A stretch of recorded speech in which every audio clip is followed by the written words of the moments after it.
नमस्कार, जोहार। चलिए जानते हैं झारखंड की ताज़ा खबरों को, लेकिन उससे पहले अगर आपने अभी तक इस चैनल को सब्सक्राइब नहीं किया तो सब्सक्राइब कर लें, जिससे कि आपको झारखंड की ताज़ा खबर रोजाना मिलती रहे। सबसे पहले एक बार झारखंड के 10 जिले में बारिश के आसार, साइक्लोनिक सर्कुलेशन का दिखेगा असर, तापमान गिरने से बढ़ेगी कनकनी। झारखंड के मौसम का मिजाज बदल सकता है। 8, 9 और 10 दिसंबर को राज्य के अलग अलग हिस्से में हल्के से मध्यम दर्जे की बारिश होने की संभावना जताई गई है। राज्य के कई जिलों में मेघ गर्जन भी हो सकता है। 8 और 9 दिसंबर को हल्की बारिश हो सकती है। बता दें कि सबसे अधिक असर राज्य के पश्चिमी और मध्य हिस्से में हो सकता है। अगली खबर, मुख्यमंत्री से 150 गुना अधिक बढ़ चुकी है उनके विधायकों की संपत्ति।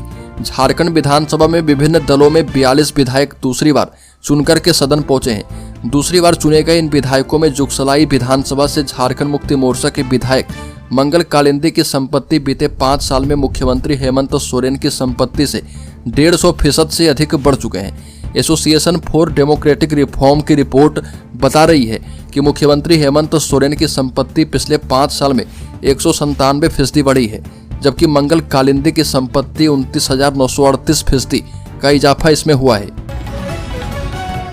अगली खबर, हनुमान मंदिर में राम जानकी विवाह पूजन। जामताड़ा में अमलादही मार्केट स्थित शनि मंदिर में विशेष पूजा की गई। श्रद्धालुओं के बीच प्रसाद का वितरण किया गया और शनि मंदिर के पुजारी ने बताया कि शनि देव की पूजा अर्चना करने से शनि देव की कृपा प्राप्त होती है और जीवन में दुर्घटनाओं से बचा जाता है। शनि देव की पूजा अर्चना करने के लिए प्रेरित किया गया। इस आयोजन में श्रद्धालुओं ने बढ़ चढ़कर हिस्सा लिया और शनि देव की पूजा अर्चना की। आयोजन के अंत में श्रद्धालुओं के बीच प्रसाद का वितरण किया गया और हिंदुओं में एकता का आह्वान किया गया। अगली खबर, मंत्री दीपक बिरुआ ने कहा कि झारखंड की ग्राम गाड़ी योजना के लिए नया प्लान है। राजस्व निबंधन और भूमि सुधार विभाग के मंत्री दीपक बिरुआ ने कहा कि हेमंत सरकार आमजन के हित में काम करेगी और ग्राम गाड़ी योजना को सुचारू रूप से चलाना हमारी प्राथमिकता होगी। सरकारी योजनाओं का लाभ सही व्यक्ति तक पहुंचे, इसका ख्याल रखा जाएगा। विभाग की समीक्षा के बाद भूमि विवाद के मामलों को निपटाने के लिए सख्त कदम उठाएंगे। जनता को किसी तरह की परेशानी नहीं हो, इसका पूरा ध्यान रखा जाएगा। अगली खबर, झारखंड में मारा गया उग्रवादी मोटा टाइगर। हथियार लेकर घूम रहे 30 गांव के लोगों ने घटना को अंजाम दिया। पश्चिमी सिंहभूम के नक्सल प्रभावित गुदड़ी में उग्रवादी संगठन PLFI के आतंक से तंग आकर 30 गांव के ग्रामीण इकट्ठा हो गए और 30 गांव के ग्रामीणों ने संगठन के एरिया कमांडर मोटा टाइगर समेत 2 उग्रवादी को मार डाला। ग्रामीणों ने गुदड़ी के सुदूरवर्ती टोमडेल पंचायत के कोमाई जंगल के समीप इस वारदात को अंजाम दिया। मोटा टाइगर पर क्षेत्र के 2 लोगों की हत्या का नामजद केस भी दर्ज है। अगली खबर, झारखंड विधानसभा सत्र से पहले लगी निषेधाज्ञा। सत्ता पक्ष और विपक्ष की बैठक। झारखंड में विधानसभा चुनाव के बाद विधानसभा का पहला सत्र 9 दिसंबर से शुरू होगा। 4 दिनों तक की इस यात्रा की तैयारी पूरी हो चुकी है। विधानसभा के 200 मीटर के दायरे में निषेधाज्ञा लगा दी गई है। सत्ता पक्ष और विपक्ष के विधायकों की बैठक बुलाई गई है। सत्ता पक्ष के विधायकों की बैठक 3 बजे से मुख्यमंत्री हेमंत सोरेन के आवास में बुलाई गई है। अगली खबर, झारखंड के शिक्षा मंत्री रामदास सोरेन ने कहा कि स्कूलों में शिक्षकों की कमी दूर करेंगे। शीघ्र ही बहाली प्रक्रिया में तेजी लाई जाएगी। उन्हें विशेष ट्रेनिंग भी दी जाएगी और जल्दी क्षेत्रीय भाषाओं में पठन पाठन शुरू करेंगे ताकि बच्चे अपनी मातृभाषा में बेहतर तरीके से सीख पाएं। मंत्री बनने के बाद जमशेदपुर पहुंचने पर रामदास सोरेन ने सरकार की योजनाओं पर विशेष बातचीत की। अगली खबर, झारखंड के पूर्व मंत्री आलमगीर आलम समेत 12 लोगों पर आरोप तय किए गए। टेंडर घोटाले से जुड़ा है मामला।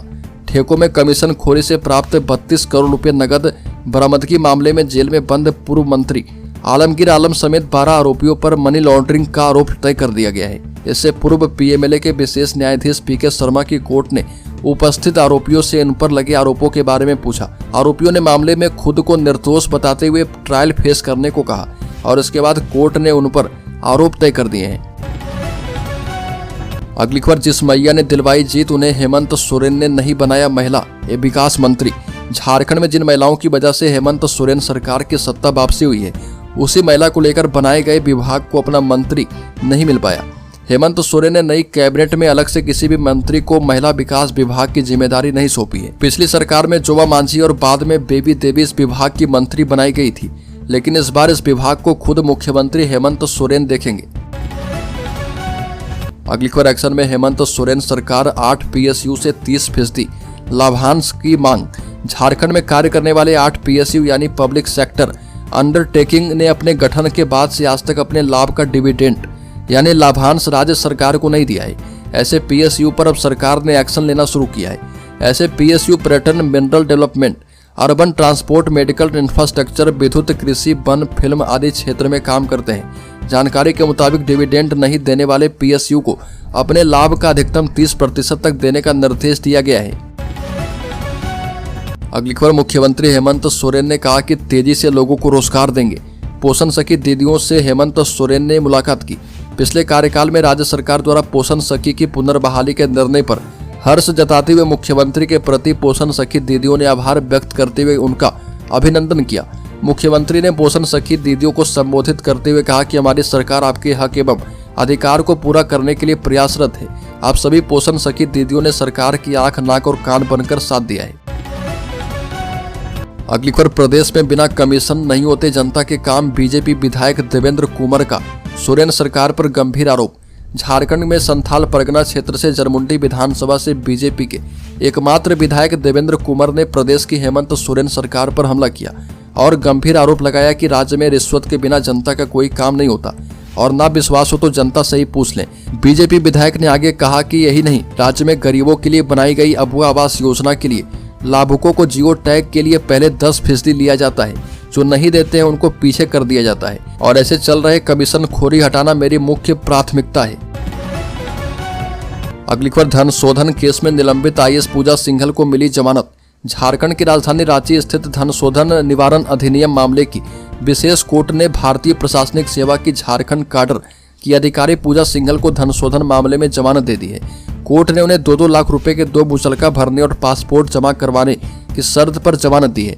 एजेंसी ने अवैध खनन से जुड़े धन शोधन के 2 मामले में 36 करोड़ रुपए से अधिक की नकदी भी जब्त की है। सिंघल 2000 बैच की IAS अधिकारी है। अगली खबर, झारखंड हाईकोर्ट ने कहा कि LIC एजेंट के रिन्यूअल कमीशन वंशानुगत। झारखंड हाईकोर्ट ने एक महत्वपूर्ण फैसले में कहा कि LIC एजेंट के रिन्यूअल कमीशन वंशानुगत है। रिन्यूअल कमीशन आर्थिक लाभ के अंतर्गत आता है जो पति की मृत्यु के बाद देय होता है, चाहे मृत्यु प्राकृतिक हत्या या फिर दुर्घटना बस हुई हो। जस्टिस सुभाष चंद्र की कोर्ट ने Shri Ram general insurance company limited की अपील पर सुनवाई करते हुए अपना फैसला दिया है। कोर्ट ने न्यायाधिकरण के निर्देश के मुताबिक 60 दिनों के अंदर 7% के ब्याज के साथ मुआवजे का 11 लाख रुपए भुगतान करने का निर्देश दिया है।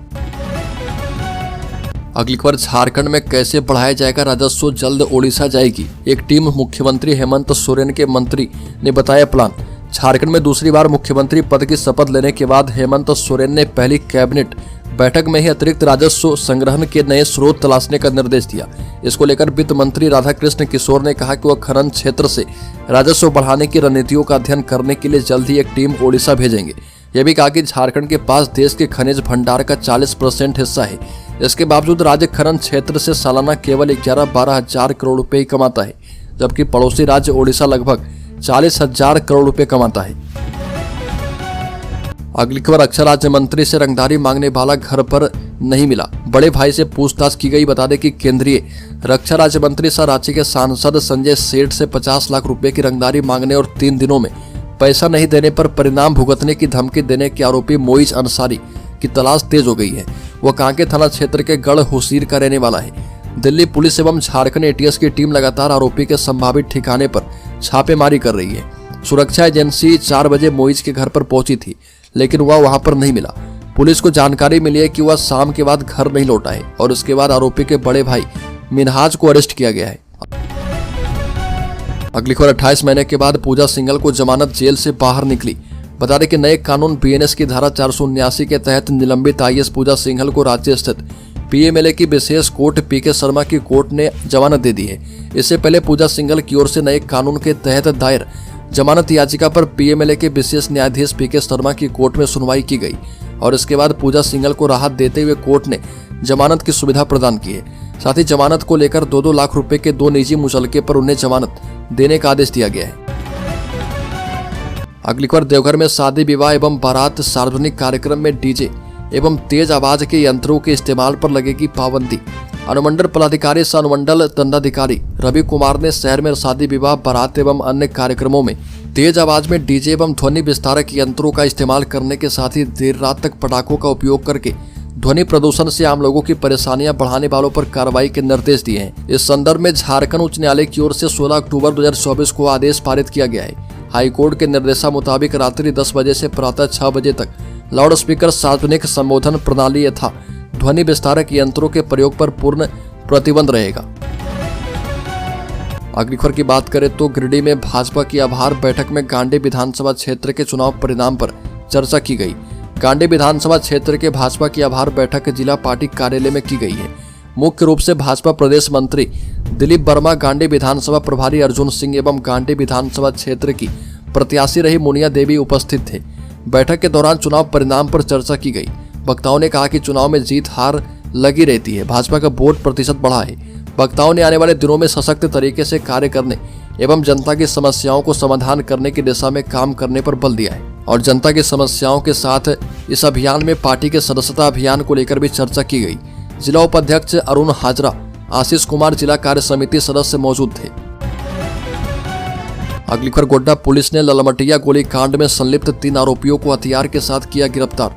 बता दें कि बड़ी खबर गोड्डा से है, जहां पर ललमटिया हत्याकांड मामले में पुलिस ने भारी मात्रा में अवैध हथियार के साथ 3 अभियुक्तों को अरेस्ट कर लिया है। 5 नवंबर की शाम ललमटिया चौक के पास जोहान कुस्कू की गोली मारकर हत्या की गई थी। अपराधियों ने लगभग 4 राउंड फायरिंग की थी और बताया जा रहा है कि ललमटिया गोलीकांड मामले में पुलिस अधीक्षक के निर्देश पर गोड्डा एवं महागामा के एसडीपीओ, पुलिस उपाधीक्षक पथरगामा, महागामा, ललमटिया, हनबारा, ठाकुर गंगटी के प्रशासनिक अधिकारी ने पुलिस बल के साथ छापेमारी की।